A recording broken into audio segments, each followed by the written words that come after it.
When I was a young writer and author, which really started right after college, I wrote We're Number One in 1992 when I was 23, came out when I was 24. I lived about 3 blocks away from here, and I worked 2 blocks away from here at The Nation, and coming over to the Strand was like coming to the temple of books and everything that was great in literary culture. So it's an incredible pleasure to be here again, and to be here with my friend Elana Horwich. So full disclosure, yeah, let's give it up for Elana. This is not gonna be your typical book talk. Like, I'm gonna start out by just saying how biased I am. I love this woman, she's awesome.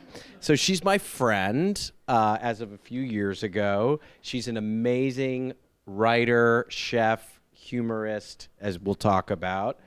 She's been a co-investor of mine, and we're both middle children. So we have like a lot of neuroses to work out about that. So let's get at it, okay? Is this on? Yeah. Okay, perfect.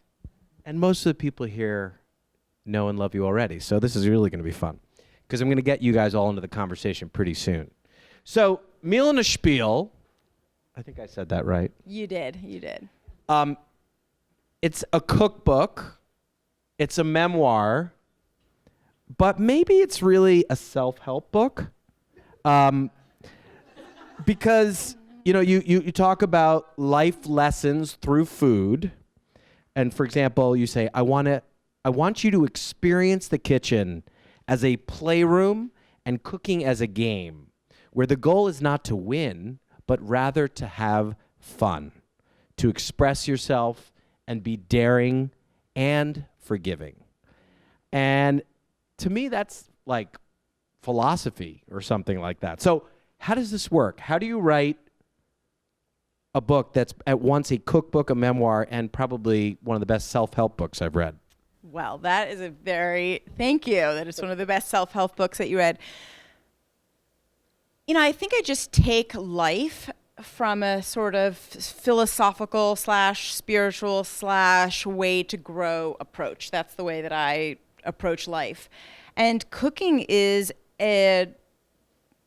offers us all of those opportunities. And it's a way that I've been actually good at being daring and forgiving. There might be other parts of my life that I have a little bit more trouble or resistance being as daring or forgiving, but this is where I have been able to really get into that flow. And so I would say that I'm very cognizant of my own learning process whenever I do something. So I think that's how it turned into a self-help book, because as I taught myself to cook, I was aware of these different steps of that, you know, where I was growing little by little, what was happening inside of me, that I was then able to share with others, and I guess turn it into a self-help book. Are you forgiving others or being forgiving of yourself? You would be forgiving of yourself in the kitchen. So, you know, one of the main things that deters people from cooking is that they are scared that they're going to mess up. So one of the main things that I'm addressing in this book is the fear that people have around cooking. So yeah, it is totally possible that you could burn something. I mean, I've burnt stuff in the middle of my cooking classes, and like, you just have to be forgiving. It's, I think, easy to be forgiving around like burning a chicken, because it's just one chicken, it's just one night, or you only spent an hour making it, and like you might be able to eat it anyway. But I might have more difficult time being forgiving about some other aspect of my life. But you know, cooking is reflective of anything that we are doing in life. All right, so then let's go back to the origin here, right? Because the other thing we didn't mention, we're both Brunonians. For those of you in the know, went to Brown University. So you were at Brown University in your sophomore year. You did something adventurous, which you can tell people because it's your prerogative, and that launched you on this journey. I think Andrew's referring to the fact that I took a psychedelic mushroom trip when I was at my sophomore year at Brown. Is that what you're referring to? Yes. Yes, it took me 20 years to try mushrooms again, but it was spring weekend, and I was told that if the first time you ever took mushrooms, it was guaranteed to be a good trip. So I was like, okay, I will just do it one time, and I had this incredible day, this incredible experience, which There's a couple of people that were actually at Brown with me at that time that are in the audience here.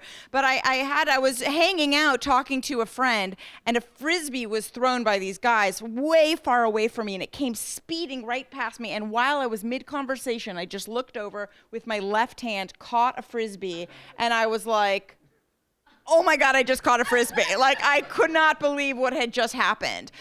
So later on in the day, I mean, I knew something, whatever was happening to me, whatever perception You'd gotten I was having, superpowers. I had superpowers that worked. I actually caught the Frisbee. I didn't, I had an epiphany that I was supposed to go off into the world and write about life and love. And it would happened later on in the day. And that Frisbee gave me the confidence to believe in that epiphany. And I waited a week because I was like, I'm on drugs. Let me just make sure that that's really what I want to do. And then a week later, I went to the, dean at Brown, and I said, I'm not going to be coming back next year. And you know what they said? That's perfect. That's what we want you to do. We want you to take time off. We want you to have life experience before you study. And we support you. And I didn't have to give any explanation. And then tell us about your adventures in Italy. What happened that led? So I ended up I ended up letting my parents know that I wasn't coming back. And the next day, my mother had a chance encounter with someone that was looking for an English-speaking student to come teach English in their homes. So I ended up going to Italy. Yeah, so what are my adventures in Italy? Well, my gosh, where do I even begin? I went to Rome. I mean, I didn't even know where Rome was on the map. I had to look at Italy and find where Rome was on the map. And I had actually been studying Italian with zero intention of ever going to Italy. So this is how much I think that if there is a God or there is a force in the universe, that force wanted me to be in Italy. What happened is, well, where do you want me to start, Andrew? This is I ended up getting dropped off in a Tuscan villa. Is that what we wanted to know? Is that what you want to know? And you met your Italian mama? Yeah, so I went to go live with this family. I absolutely could not stand them. And within a week, I decided that I was going to leave. And I happened to get a letter from a girlfriend whose family happened to have a villa in Tuscany. And I literally went to the payphone and made a phone call to her, and she was like, yes, you can go to my family's house. So I end up in this gorgeous, gorgeous villa in Tuscany. I mean, I had never been to Italy. I hadn't spent much time in Europe. I had traveled some, but and I was alone in this cold stone house. It was absolutely gorgeous, and there were an old couple there, caretakers, Maria and Roberto. And Maria she is the mentor, and she has written all over this book, and she's the woman that inspired me to cook with love and to cook intuitively, and she raised the bar of my palate, So, and the inspirational thing is you grew up, as you write in the book, not cooking yourself and not really coming from a household that cooked. You made frozen pizzas, you said. Yep. So how did you approach this initially? And you describe your approach to cooking as intuitive. Right. Meaning you're not necessarily a believer in having people follow the recipe. Right? So how did you get that intuitive feel? Okay, I am a believer in people following a recipe until they are able to be liberated and make really high quality food. I don't believe that intuitive cooking, I don't want you to just it's not I don't know what Jackson Pollock's exact philosophy was, but I don't want you to just throw on this color and throw on that color and this ingredient and that ingredient. There is a structure to cooking. There is a way of creating excellent flavors together. There is a way of teaching people how to create that base of flavor, but ultimately I want people to not have to be liberated from the recipes themselves. So tell the story about the carrots and Maria.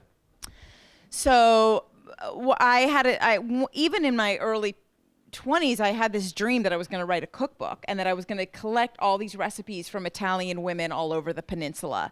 So the first person that I went to was Maria, and I said, Maria, I need your recipe for meat sauce. And I expected her to go into a drawer and take out a recipe for meat sauce, and she didn't. She says, oh, you just put some carrot and celery and onion together. And I was like, wait, hold on, how much onion? She's like, an onion, and then like sell, how big is the pot? It's, no, how much olive oil? You just put in the olive oil. I said, well, carrots. She said, carrots. I said, how many carrots? She says, 1 or 2.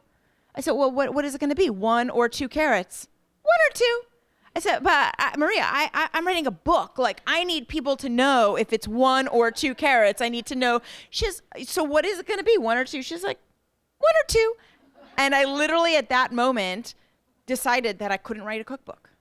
I wasn't going to get precision from her, and I wasn't going to get precision, and hence that dream literally went out the window like that. And I had given up this dream of writing a cookbook because I didn't understand how else that would be possible.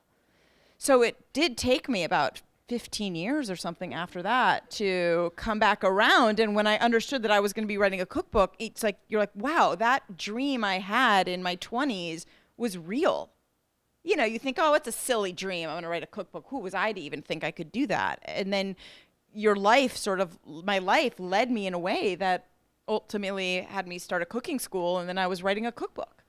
So Nancy referred to this, but you, unlike, let's say, some people write cookbooks who are chefs primarily or whatever, culinary scholars, you're a teacher.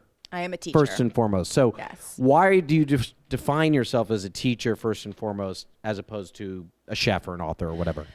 I started teaching when I was still in school. So I spent my summers when I was in high school doing volunteer work in Latin America, teaching dental hygiene, teaching community sanitation. I was volunteering in schools, my summers in college. I was just always teaching. My first job out of college was working in inner city school, teaching middle school. Then I worked in teaching high school, history, English. I taught all kinds of subjects. So I've spent my life as a teacher.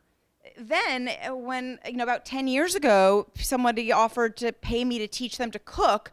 And it's like, yeah, I had some experience cooking, but what I really had was a lot of experience teaching. So what little I knew then about cooking, I could teach. And the high school that I taught in Los Angeles, which is called New Roads High School, has kids from all different kinds of cerebral backgrounds. There's kids with learning disabilities. I had kids with high functioning autistic kids, artists, not artists, kids that are really bright, kids that are just not that bright. Like all different wealthy kids that are were on total scholarship on a bus for an hour a day to get there. So, I couldn't just perform like one thing that was I had to find actually what was going to be that through line that I could reach everybody. And the through line really is igniting people's passion. If you can ignite someone's passion, then they can continue to learn on their own. But you have to appeal to that. So how does that happen with food? With cooking. Yeah. How do I ignite you ignite people's passion to cook? Well, so this is a good question. First of all, a lot of people have a passion to cook. So let's put them on the side.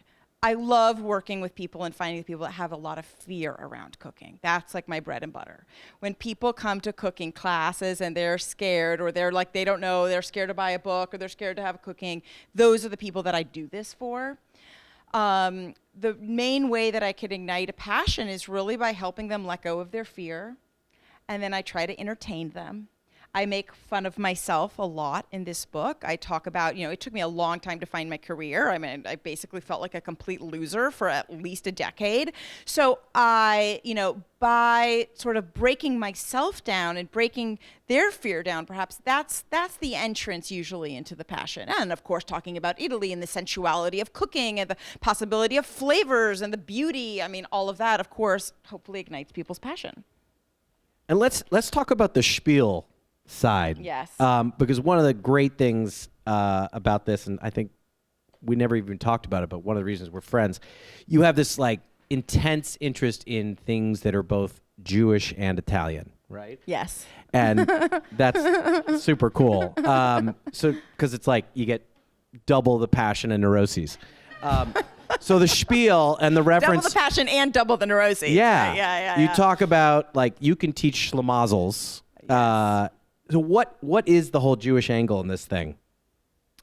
Well, the Jewish angle is that I'm teaching people how to make Italian food through the eyes of a Jewish girl who lived in Italy. I mean, that's it. I was raised in like a Jewish neighborhood in a Jewish house, and then I went to Italy. And I was raised with this very strong goal, vision for productivity and achievement. And here I went to Italy, where it was about like experiencing your senses and la dolce vita, and this all about the beauty and soaking that in. And it was like very different than how I was raised. And yet I was like, they are onto something here. Like, this needs to be merged. But the way that I express myself, I think, is just through humor. I mean, that's the Jewish humor. I did stand-up comedy. Like, that's how I analyze things. I'm analytical. I make jokes, and that's my way of expressing. So You also say in the book that this should be read in bed, I do say not in the kitchen. Why?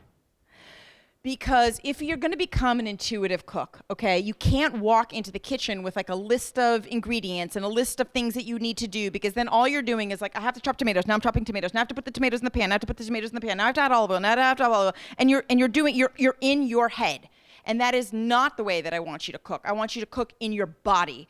If you're an actor, if you're not an actor, pretend you're an actor and pretend you're like, Sophia Loren going into the kitchen. Really, actually pretend that. How would she do that? She would just chop the tomatoes, then put them in the pan, and then put in the olive oil.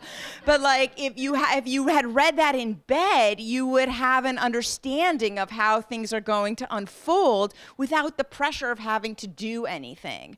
And also, what I want is to, I use some subliminal hypnotic messaging in there that it will arrive to you when you're in bed lying down and least expecting it. And that's where the inspiration may come to cook. You say that your sauces, or one sauce at least you described, the tomato sauce, tastes like pure unabashed love. Yes. What does that mean? What does pure unabashed love taste like? Well, I mean,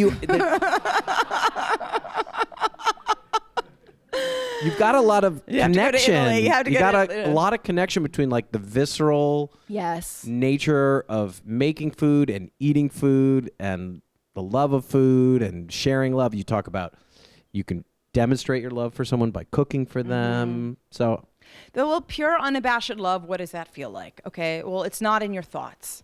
So it's in your body and it's in your heart. And when you eat food that is made with pure unabashed love, what happens is that you do this. You take a breath. You're like, this is so. Something melts inside of you.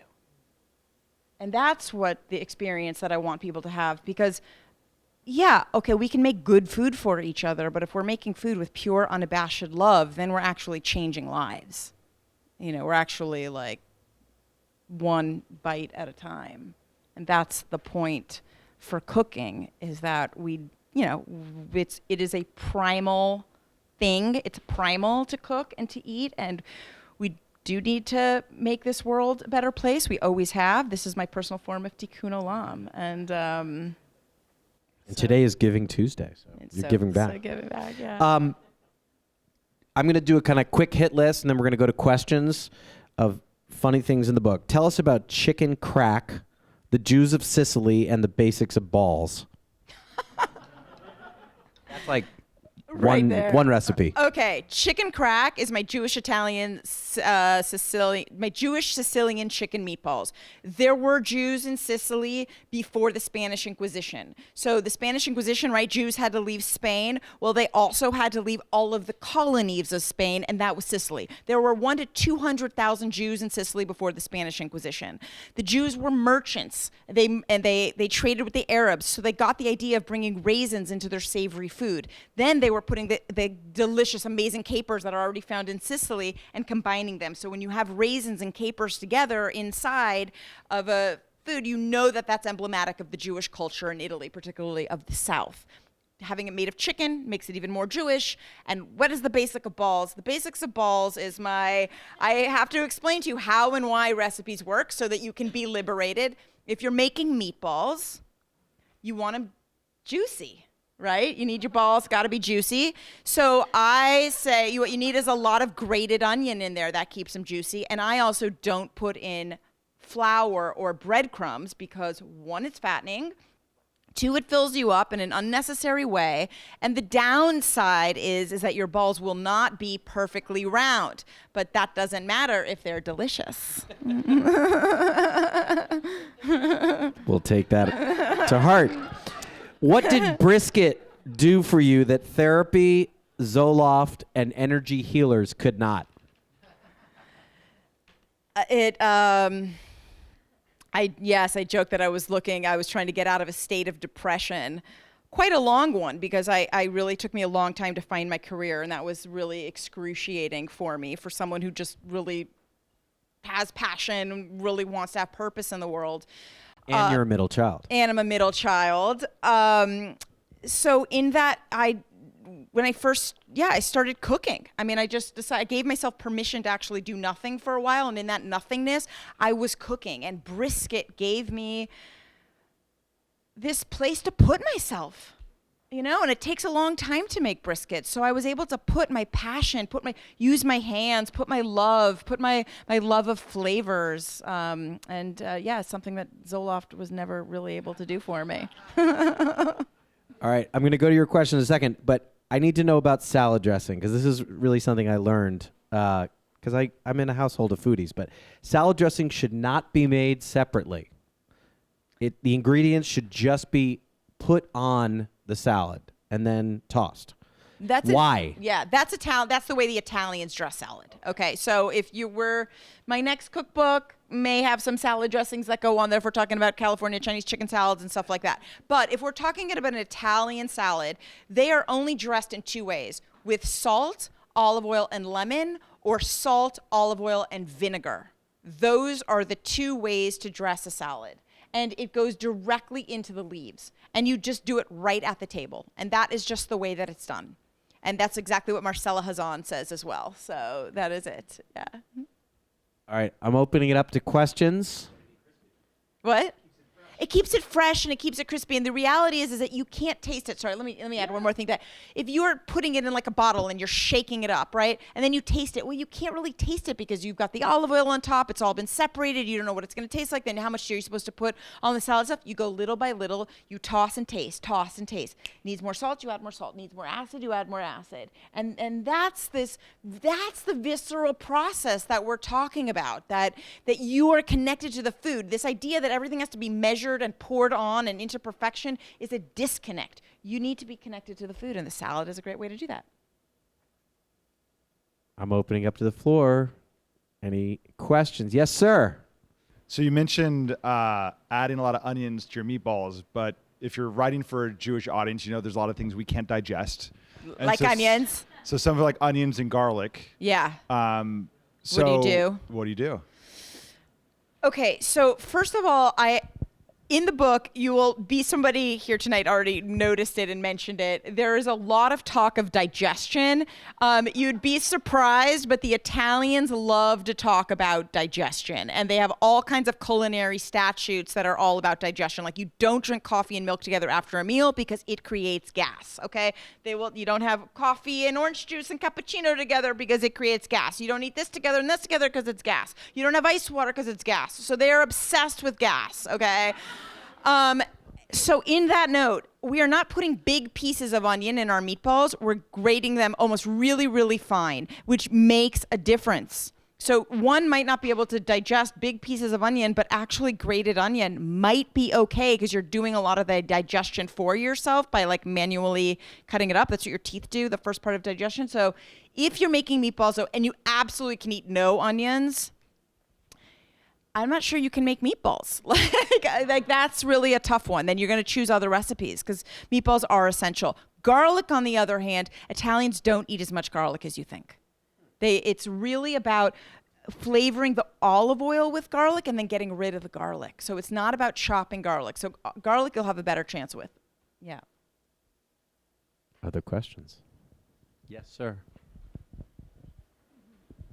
So this is more about learning than teaching, but you spend a lot of time in people's kitchens, their homes, like the center of your house. What did you learn from them? That is a great, great question. Yeah, I mean, I think the fundamental thing to being a teacher is that you are a student. So first, I mean, I say first and foremost, I'm a teacher, but actually first and foremost is I am a student. And having taught in classrooms for so long, I learned so much. You know, this entire cookbook is thank you to my students. They are the ones that taught me what people, need to learn to cook. They're the ones that taught me what approach is needed to teach cooking. They're the ones with all of their questions. I mean, I put 60 of their questions in the book and answer them directly, you know, which I call the classroom corners, you know, how to brown chicken without sticking to the pan. What is parchment paper for? What the fuck is my broiler? Like all of these things. So they actually are the biggest guides in this book. Had I sat down to write this book before teaching cooking, I would not have had such a successful book, I don't think. Yeah. It's an emanation of that. Yes, Nancy. I just wondered, in this modern world of technology and how people are just, you know, even the food packages that were brought to people's homes, it doesn't seem like people are cooking that much. Is there a backlash? Is there a revival that's going to go on? Well, I that's what I'm doing for. I mean, I'm doing it for that revival. I think that there's two major things that happen when we don't cook. First of all, you cannot control the quality of the ingredients that you're eating unless you know what's going in it. Okay, I'm gonna say three things. That's one. So you cannot eat healthy food unless you are making it yourself. Very hard. Two, you can't control the energy that's going into your food unless you're making it yourself. So the doctor that actually prescribed me Zoloft at one time, since we've already brought that up now and it's out in the open, she told me that she doesn't like to go to restaurants because she doesn't like, she knows how much anxiety is in restaurant kitchens, and she doesn't want to ingest that anxiety. And then three, we're missing the human connection. I can take you to a restaurant and I can pay for your meal, and that's beautiful. I love doing that. But that is not the same connection that we are going to have if I cook for you. And what we need for peace on earth, number one, is to be connected to each other as human beings, to be able to look at each other in the eyes and recognize the humanity in each person. That's really the fundamental thing that we need. And breaking bread there's no better way to do it than breaking bread. Breaking bread and making bread. Making bread and breaking bread. Yes. We should be getting world leaders together in kitchens and cooking together. I mean, and that could solve our problem. Yeah, it could solve a lot of our problems. That's awesome. Other questions? Yes. Hi, it's two parts, sorry. Yeah, that's good. I like it. You mentioned mushrooms, yes. Right? And so you had an epiphany, and I'm curious of how long that took from your epiphany to the production of my book creation, your book. And you also mentioned doing them again. And I'm curious if you had any other epiphanies in that experience. Okay, these are good questions. My mushroom trip in college happened at 20 years old, and so it took over 20 years for me to get this cookbook. If I were to give advice to someone that has an epiphany or is starting down a dream or going, following a dream, I was certain that I would finish a book and I'd come back with a magna opus after 1 year. But that's not necessarily the way things happen. Doors had to open for me. And along the way, I doubted myself enormously. But the reality is that mushroom trip, that voice that I heard that told me that I needed to write never left me, and I kept fighting. I have had some other mushroom experiences, and recently, and I'm tripping now. No, I'm just kidding. And the epiphanies that I had are ones that maybe I'm not ready to completely share, but that there is this connection to spirit. We are not alone inside of our brains, and there is something that is connecting us. And that human consciousness is certainly not the only consciousness, and necessarily not the best consciousness. But can I just intervene on one second? So how does this relate to the notion? I'm fascinated by this idea that the energy that the person making the food brings to the food is then conveyed to the person who eats the food. Absolutely. How does that happen? I mean, I don't know the science behind it, but, I think that there is scientific, it's been shown that even when Buddhist monks are praying, that there's molecular change inside of the chocolate that they're praying for. So, I mean, our thoughts are energy and our feelings are energy. And I don't know the science behind it. I just know that you can feel it. And everybody who has ever eaten a love-filled meal can feel it too. Okay, we had a question here and then a question there. Yeah, we'll get to you in a sec. So are you still in touch with Maria, and what is her take on all of this? Okay, so I am still in touch with Maria. She's no longer the caretaker of this villa. She is retired. Her 2 children have become very close friends of mine, and I go and stay with them when I am in Italy. They actually, I mean, are you kidding me? She could not be prouder. I mean, she couldn't be more proud. When I first got to this place, I actually asked her, Maria, please don't cook for me. I want to cook for myself. And she had a very hard time letting me because that was her job. And I was too embarrassed to have somebody cook for me. I have had the opportunity, I haven't delivered the books yet to them, but I've had the opportunity to read that story about the 1 or 2 carrots, which is in here, and translate it on the spot from English to Italian for her. And the whole family was just dying of laughter. They just loved it. Yeah. So, yeah. Do we have another question here? Yeah. Or comment? Oh, it wasn't a question, but there was a movie about that, ingesting the energy of food. Like chocolat. The movie. Yeah. Yeah, Remember this that is not movie? this is, I didn't invent this concept. I mean, this Yeah. this is. Nancy. I'm going to butcher this woman's name. Salmon Nushrat, the salt, fat, acid it seems like you're ripe for a Netflix program. Have you ever had that? I am working on that. I'm writing a show currently.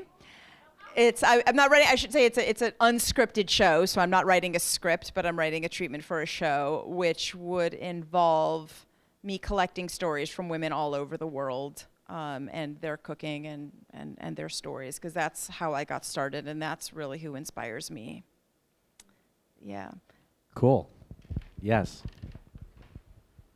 Hi. So I do a lot of meal planning recently to sort of avoid food waste. Yeah. And so this book, I'm new to it because I just found you tonight.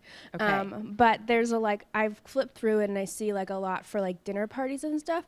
Can you translate love cooking for weekday meals that sit in your fridge and can carry you through the week? Can you translate these recipes, I guess, into or what are if you have suggestions for how you can use these recipes to carry you through? Yeah. So first of all, a lot of these recipes, because I use a lot of olive oil, which is fundamental for flavor and health, they actually, most of these are going to stay good in your fridge. And I eat my own leftovers all the time, cold. I don't even heat them up. And I don't even sometimes sit down.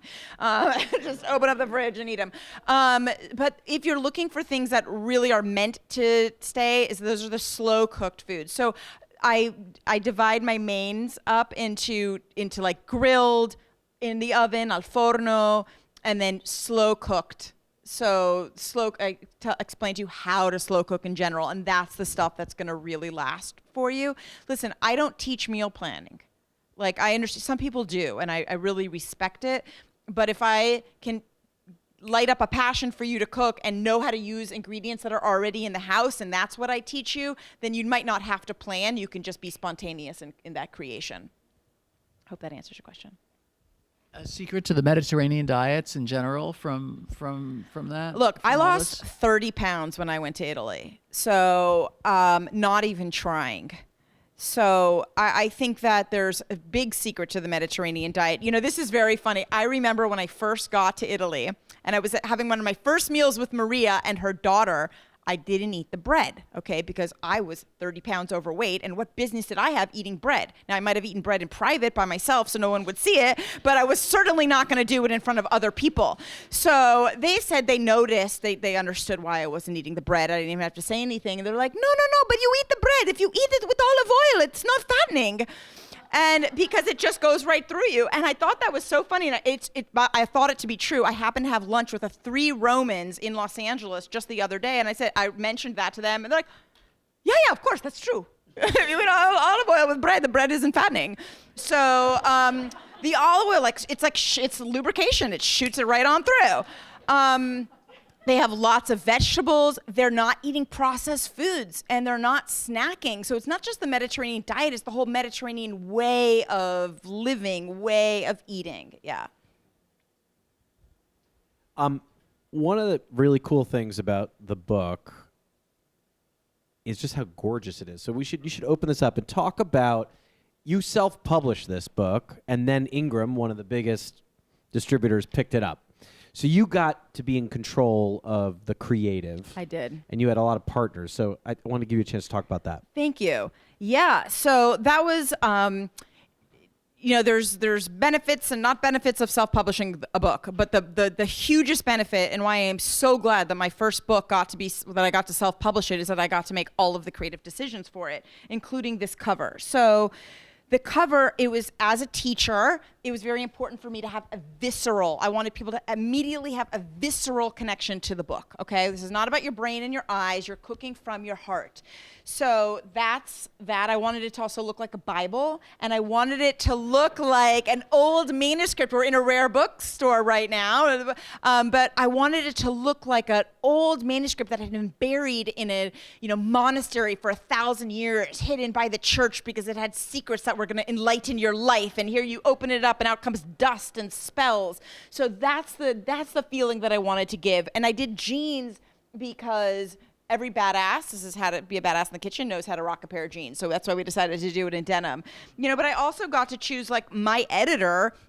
The creative editor of this book, not the recipe editor, but the creative editor of this book is a Jewish comedy writer in Hollywood. I mean, Seth Grossman. I needed a funny Jew to edit my spiels. I needed someone to be able to cut out the fat and make my jokes land.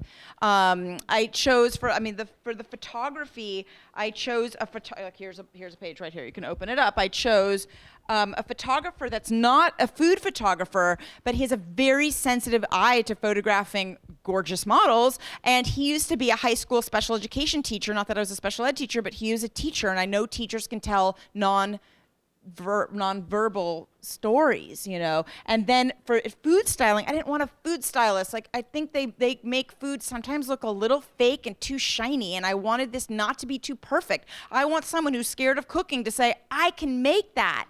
So I brought in a fashion stylist, believe it or not, who I know, and who was young and undiscovered and totally brilliant. And, she could pair this sort of linen black napkin exactly with this and tell me to go get my nails painted white. And just, she knows my style of being rustic, and she elevated the chic, So. Well, that's a beautiful thing. Yes. One more question here. The photography in there is beautiful. Thank you. And I'm just curious, were you able to nail each of the meals on the first try? In the photographs? In the photographs, yeah. We had to. That was it. I was I paid a sum that was by the hour. So it was we had to nail them. The one photograph, yeah, we got them. We got into a groove, and we knew exactly what we were doing. We would plan before the photographs what napkin and what plate. So we weren't deciding it right then and there. We would go over it on the phone with the stylist. This is what it's going to be made like. This is what it's going to look like. Here's some photos of me doing it, ugly photos that I have, but this is more or less what it's going to look like. What plate do we want to put it on? Where in the book is it going to go? We don't want it next to the same napkin of the one beforehand. So we sort of mapped it all out ahead of time and did it. The rack of lamb. I will say this directly to the camera. I make one of the best rack of lambs ever, and I break it down for dummies. It is extraordinary, but it's slightly overcooked in this photo, so it does not look as good as it should be. And that was it. We had to go with it.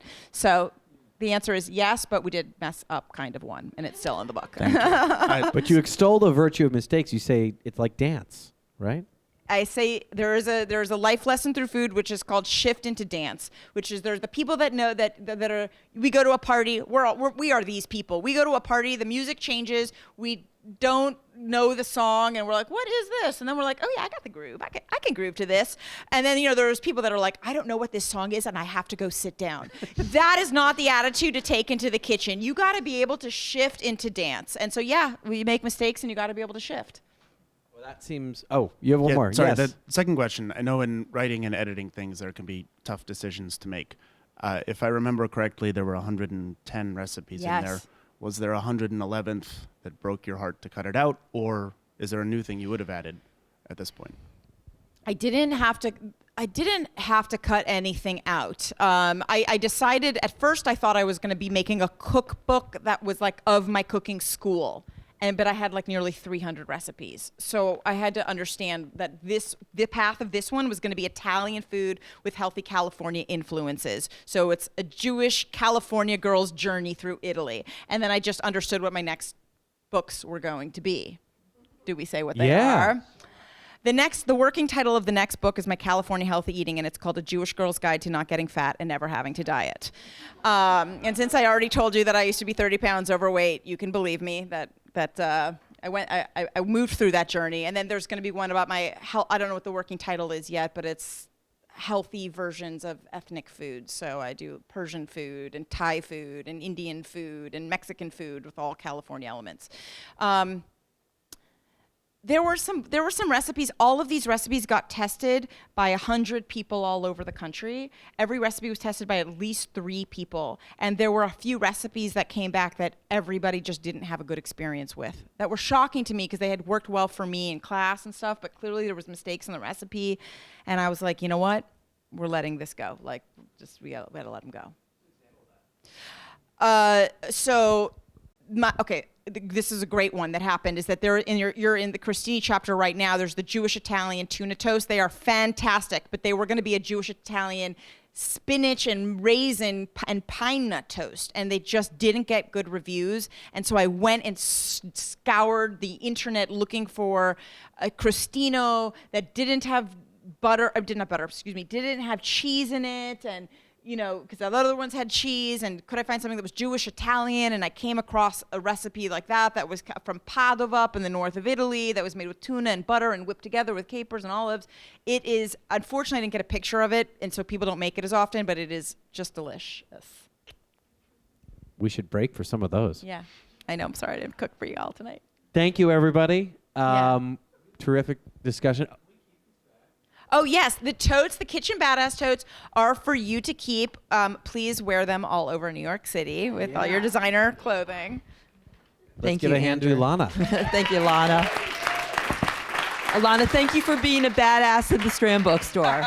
And you're going to stick around and sign your copies. Thanks. And it's the holiday. We need gifts, right? And we're going out for, anyone's here, we're going to have cocktails around the corner.